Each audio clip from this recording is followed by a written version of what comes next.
सृष्टि के आरंभिक काल की बात है, जब ब्रह्मा ने अपने मानस पुत्रों को रचा। उन्हीं में से एक थे दक्ष प्रजापति, अत्यंत बुद्धिमान परंतु उतने ही अहंकारी। दक्ष को अपनी योग्यता, अपनी शक्ति और अपने सृष्टिकर्ता के कुल से उत्पन्न होने का बड़ा अभिमान था। उसने वर्षों की तपस्या की और देवताओं से वरदान पाए संतान की प्राप्ति के लिए। उसकी यह तपस्या रंग लाई और उसे एक अत्यंत दिव्य कन्या की प्राप्ति हुई, वही जिसे हम आज देवी सती के नाम से जानते हैं। सती का जन्म किसी साधारण कन्या की भांति नहीं हुआ था। उनका स्वरूप स्वयं शक्ति का अंश था। कहते हैं वह स्वयं आदि शक्ति का अवतार थी। दक्ष को अपनी पुत्री पर गर्व था, लेकिन साथ ही उसके मन में एक अभिलाषा थी कि वह अपनी इस कन्या का विवाह किसी महान देवता, किसी वैभवशाली राजकुमार या किसी प्रतिष्ठित गृहस्थ से करेगा। उसे यह कल्पना भी नहीं थी कि उसकी पुत्री का हृदय वहां बन चुका है, जहां वैभव का कोई मोल नहीं, जहां वैराग्य ही आभूषण है, भगवान शिव। देवी सती बचपन से ही विचित्र स्वभाव की थी। अन्य कन्याओं की तरह ना तो उन्हें श्रृंगार में रुचि थी, ना ही राजसी जीवन की भव्यता में। जब जब वह शिव की चर्चा सुनती, जब किसी आर्षि द्वारा शिव की महिमा का वर्णन होता, उनका हृदय गहरे भावों से भर उठता। शिव जो श्मशानवासी हैं, जो मृग चर्म धारण करते हैं, जो भस्म रमाते हैं और सर्पों को आभूषण की तरह पहनते हैं। आम कन्याओं के लिए यह भय का कारण होता, पर सती के लिए यही शिव उनके अंतर्मन में बस चुके थे। धीरे धीरे यह आकर्षण भक्ति में बदला और भक्ति प्रेम में। अब सती का एक ही लक्ष्य था, शिव को पति रूप में प्राप्त करना। पर यह मार्ग आसान नहीं था। जब दक्ष को सती की इच्छा का आभास हुआ तो वह क्रोधित हो उठा। उसकी आंखों में तो शिव एक जंगल में भटकने वाले योगी मात्र थे। उसने सती को समझाने का प्रयास किया कि वह किसी योग्य, राजसी और सम्माननीय वर को चुने, पर सती अब निर्णय कर चुकी थी। उन्हें किसी धन, वैभव या पद की आवश्यकता नहीं थी। उन्हें चाहिए था वह परम पुरुष जो संन्यास में भी पूर्ण है, जो मौन में भी संपूर्ण है। और इसी लक्ष्य के लिए सती ने आरंभ की कठोर तपस्या। पर्वतों की गुफाओं में प्रचंड वायु और वर्षा के बीच सती ने भोजन तक त्याग दिया। उन्होंने पृथ्वी पर बैठकर खुले आकाश में बिना निद्रा के केवल शिव के ध्यान में लीन रहकर दिन, सप्ताह और महीनों का तप किया।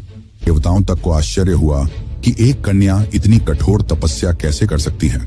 और जब उनकी तपस्या की अग्नि ने त्रिलोक को प्रभावित करना शुरू किया, तब अंततः भगवान शिव ने उनकी भक्ति को स्वीकार करने का निर्णय लिया। पर यह तो आगे की कथा है। अभी तो एक पिता के अहंकार और एक पुत्री के समर्पण की टकराहट शुरू हुई है। जहां एक ओर दक्ष चाहता है कि सती उसके राजनैतिक सपनों की सीढ़ी बने, वहीं दूसरी ओर सती हर सांस के साथ शिव का नाम जपती है।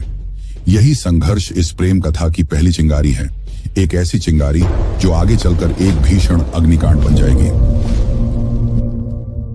सती अपनी तपस्या में लीन थी। उनका एकमात्र उद्देश्य था शिव की प्राप्ति। अनंतः उनकी भक्ति से प्रसन्न होकर शिव प्रकट हुए। शिव मुस्कुराए और एक क्षण में वह उस तपस्विनी के समक्ष प्रकट हो गए। जैसे ही सती ने अपनी आंखें खोली, उनके सम्मुख खड़े थे वही जिनके लिए उन्होंने सब कुछ त्याग दिया था। शिव ने उनके तप, प्रेम और अटल श्रद्धा को देखा और कहा, हे देवी, तुम्हारा प्रेम मुझे बाध्य करता है। आज मैं तुम्हें अर्धांगिनी के रूप में स्वीकार करता हूं। इस वचन के साथ पूरे ब्रह्मांड में आनंद की लहर दौड़ गई। देवताओं ने पुष्प वर्षा की और फिर आया वह शुभ दिन जिसका साक्षी स्वयं ब्रह्मा, विष्णु और सारे लोग हुए। शिव और सती का दिव्य विवाह। शिव बारात लेकर स्वयं कैलाश से निकले, पर यह कोई साधारण बारात नहीं थी। इसमें भूत, प्रेत, पिशाच, नाग, सिद्ध, योगी, अर्षि, देवता सब सम्मिलित थे। शिव की सवारी नंदी थी, शरीर पर भस्म, जटा से गंगा, गले में नाग। यह स्वरूप देख सभी स्त्रियां भयभीत हो उठी, पर सती के चेहरे पर गर्व था। उन्हें अपने शिव पर गर्व था। वैभव नहीं, सत्य का स्वरूप थे वह। विवाह का आयोजन राजसी नहीं था, पर दिव्यता से भरा हुआ था। स्वयं ब्रह्मा ने मंत्रोच्चारण किया, विष्णु ने कन्यादान किया और समस्त लोगों ने इस मिलन का स्वागत किया। यह केवल दो आत्माओं का नहीं, सृष्टि के दो मूल तत्वों शिव और शक्ति का मिलन था। लेकिन इस भव्य विवाह में एक स्थान रिक्त रहा। सती के पिता दक्ष प्रजापति, वह नहीं आए, ना ही कोई संदेश भेजा, ना ही कोई आशीर्वाद, क्योंकि उनके लिए यह विवाह एक अपमान था, एक चुनौती उनके अभिमान को। उनके अनुसार यह मिलन योग्य नहीं था। और यहीं से प्रारंभ हुआ उस अग्निकथा का बीज जो आगे चलकर पूरे यज्ञ को जला देगा। समय धीरे धीरे बीतता है। कैलाश पर्वत पर प्रकृति की गोद में शिव और सती अपना वैवाहिक जीवन शांतिपूर्वक और आनंद से व्यतीत कर रहे हैं। कैलाश की गुफाएं, मंदाकिनी की कलकल धारा और बर्फीली हवाएं सब साक्षी थीं उस दिव्य प्रेम की जो समय और शब्दों से परे था। लेकिन इसी बीच एक और स्थान पर कुछ और ही चल रहा था। राजा दक्ष के मन में सती के शिव से विवाह को वह अभी तक स्वीकार नहीं कर पाया था। हर बार जब कोई शिव की महिमा का गुणगान करता, दक्ष की भौहें तन जाती। उसे लगता कि शिव ने उसकी पुत्री को अपनी योग्यता से नहीं, किसी छल से प्राप्त किया है। वह अपनी सत्ता, अपना रुतबा, अपनी श्रेष्ठता सिद्ध करना चाहता था और उसी घमंड ने उसे एक विशाल यज्ञ के आयोजन की प्रेरणा दी। दक्ष ने यज्ञ का आयोजन बड़ी धूमधाम से किया। ऐसा यज्ञ जिसमें समस्त देवताओं, ऋषियों, सिद्धों और लोकपालों को निमंत्रण भेजा गया। ब्रह्मा से लेकर इंद्र तक हर कोई आमंत्रित था, परंतु एक नाम उसमें अनुपस्थित था, महादेव शिव का। यह कोई भूल नहीं थी, यह था दक्ष का जानबूझकर किया गया निर्णय।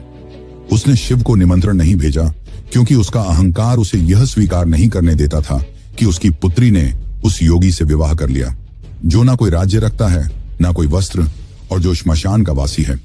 दक्ष को लगता था कि शिव को यज्ञ में आमंत्रित करना उसके सम्मान के विरुद्ध होगा। जब यज्ञ की तैयारियां चल रही थीं, उसी समय सती ने इस आयोजन की बात सुनी। किसी ने उनसे कहा, माता, आपके पिता दक्ष ने एक महान यज्ञ का आयोजन किया है जिसमें सारे देव, ऋषि और ज्ञानी आमंत्रित हैं। वह तो आज पूरे ब्रह्मांड का ध्यान खींच रहा है। यह सुनकर सती का हृदय कांप उठा।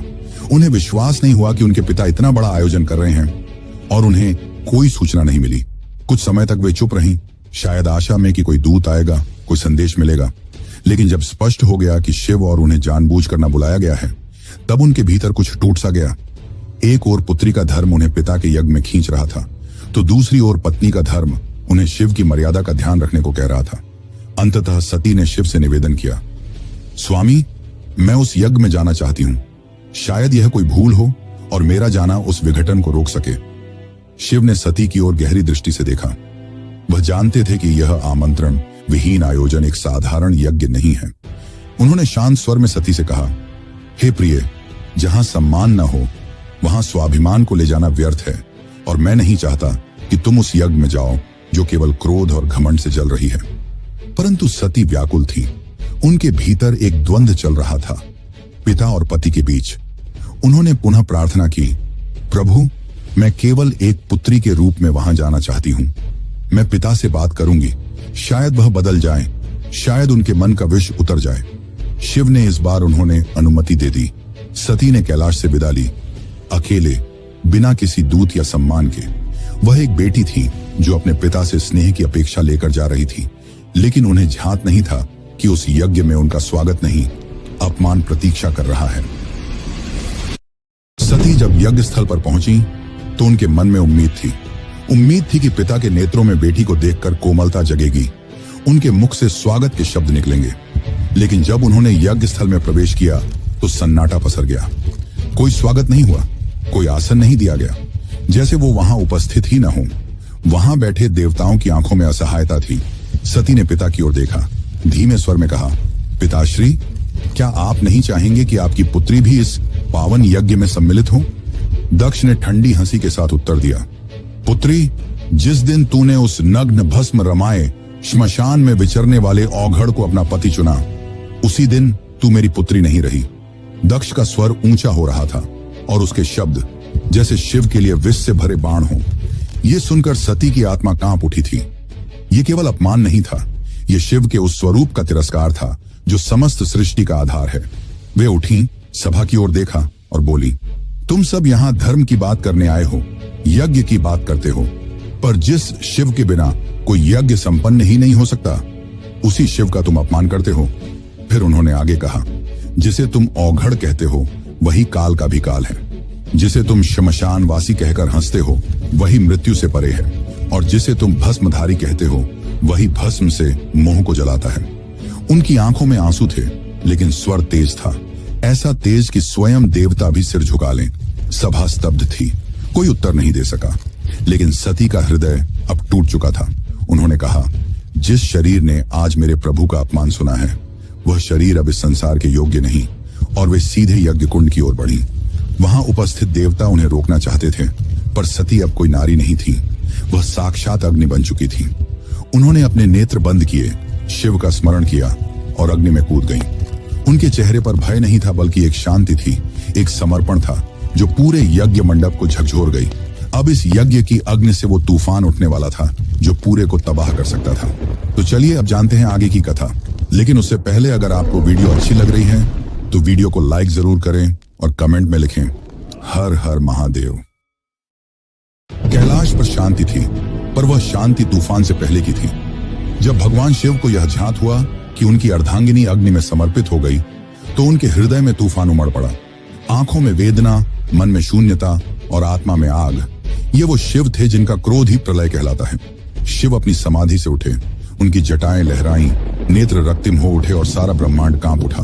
फिर अपने दोनों हाथों से अपनी जटाएं पकड़ी और उन्हें पृथ्वी पर पटक दिया। उसी क्षण पृथ्वी फटी और उस क्रोध की ज्वाला से प्रकट हुआ एक रूप, भयंकर, तेजस्वी और अजेय, वीरभद्र। वीरभद्र कोई सामान्य योद्धा नहीं था, वह शिव के विकराल रूप का अंश था। उसका शरीर अग्नि सा दीप्यमान था, आंखों में प्रतिशोध की ज्वाला, हाथ में तलवार। उसका प्रकट होना सृष्टि के संतुलन को डगमगाने लगा था। वीरभद्र प्रचंड गति से दक्ष के यज्ञ की ओर बढ़ चला। जिस दिशा में वह चलता, धरती कांपती, आकाश बदलता और देवताओं के हृदय कांप उठते। जैसे ही वीरभद्र यज्ञ स्थल पर पहुंचा, आकाश में अंधकार छा गया और वीरभद्र प्रकट हो चुका था। उसकी उपस्थिति मात्र से यज्ञ की अग्नि थर्रा उठी। वह बिना रुके आगे बढ़ा। पहले यज्ञ वेदी को तोड़ा, फिर वेद पाठ करने वाले ब्राह्मणों को हटाया। उसकी आंखों में एक ही लक्ष्य था, दक्ष। वीरभद्र के सामने कोई नहीं टिक सका। वह अकेला था, परंतु अजेय। उसके प्रत्येक प्रहार में शिव का शाप था और हर गर्जना में सती का विलाप। अंततः वह दक्ष के सामने पहुंचा। दक्ष अब भी अपने अभिमान में डूबा था। वह चिल्लाया, मैं यज्ञ करता हूं, मुझे कोई छू नहीं सकता। वीरभद्र ने उसकी आंखों में देखा और कहा, तू पिता कहलाने योग्य नहीं। आज तुझे उसी अग्नि में भस्म करूंगा जिसमें तूने धर्म का मजाक उड़ाया। और एक ही झटके में वीरभद्र ने अपनी तलवार से दक्ष का सिर धड़ से अलग कर दिया। पूरी सभा में सन्नाटा छा गया। देवता स्तब्ध रह गए। यज्ञ की अग्नि बुझ गई और पृथ्वी पर सिर्फ राख रह गई। वो राख जो अहंकार, अधर्म और अपमान की अंतिम परिणति थी। वीरभद्र शिव की आज्ञा पूरी कर चुका था। पर यह कहानी यही नहीं रुकती। जब महादेव यज्ञ स्थल पर पहुंचे, उन्होंने सती के जले हुए शरीर को देखा। वह दृश्य ऐसा था जिसने स्वयं काल को रुला दिया। शिव ने धीरे से कंपाते हाथों से अपनी सती को बाहों में उठा लिया। उनकी आंखों से आंसू थे और फिर वह चल पड़े। शिव सती के शव को अपनी गोद में लिए पूरे ब्रह्मांड में भटकने लगे। उस विरह में जो पूरे ब्रह्मांड को भयभीत कर रहा था, ब्रह्मांड असंतुलित होने लगा। देवता भयभीत हो उठे। यदि शिव यूं ही विलाप करते रहे तो सृष्टि का संतुलन टूट जाएगा, प्रलय आ जाएगा। तब सभी देवता भगवान विष्णु के पास पहुंचे और उनसे सृष्टि को बचाने की प्रार्थना की। तब विष्णु ने अपना सुदर्शन चक्र चलाया। जैसे ही सुदर्शन चक्र चला, उसने सती के शरीर को टुकड़ों में विभाजित कर दिया। शिव कुछ क्षणों के लिए रुके, पर प्रतिरोध नहीं किया। यह सृष्टि के लिए आवश्यक था। जहां जहां सती के अंग गिरे, वहां दिव्य ऊर्जा फैल गई। पृथ्वी के वे स्थान शक्ति से भर उठे और वहीं बने शक्तिपीठ। ये कोई सामान्य स्थल नहीं थे।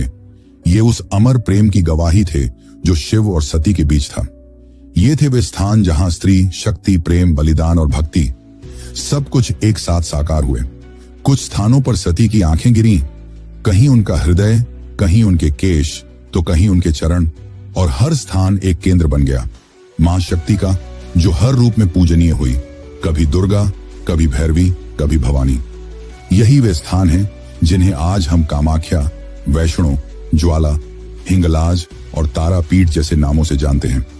इस प्रकार सती के वियोग से जन्मे ये शक्तिपीठ न केवल देवी के अंग हैं, ये उस प्रेम की शाश्वत उपस्थिति है जो आत्मा से आत्मा तक जुड़ता है। शिव अंततः हिमालय लौटे, पर अब वह ध्यान मग्न हो गए। वर्षों तक एक चट्टान की भांति बैठ गए, समाधि में डूबे। न शब्द, न गति, न भावना, बस मौन और सती की स्मृति। काल की धारा आगे बढ़ती है, युग बदल जाते हैं, पर कुछ कहानियां समय की सीमाओं से परे होती हैं, और सती की कथा उन्हीं में से एक है। वह प्रेम जो अग्नि में तपकर शुद्ध हुआ था, वह विरह जो तांडव बन गया था। उस अधूरी यात्रा को अब पूर्ण होना था। पर यह कहानी यहां समाप्त नहीं होती। प्रेम का सफर यहीं पर रुकने वाला नहीं था। जहां अग्नि ने प्रेम का रंग दिखाया था, वहीं से एक नई दास्तान का पैगाम आने वाला था। सती के बलिदान से जो प्रेम जला था, वही आग पार्वती के रूप में फिर फलने वाला था। यह अंत नहीं, यह शुरुआत है। शुरुआत है एक अमर, अनसुनी और अनोखी प्रेम कहानी की। यह शुरुआत है शिव और पार्वती की। यह शुरुआत है एक नए युग की। सदा से नादिशति वेदसमया हरे तुरनुभवा।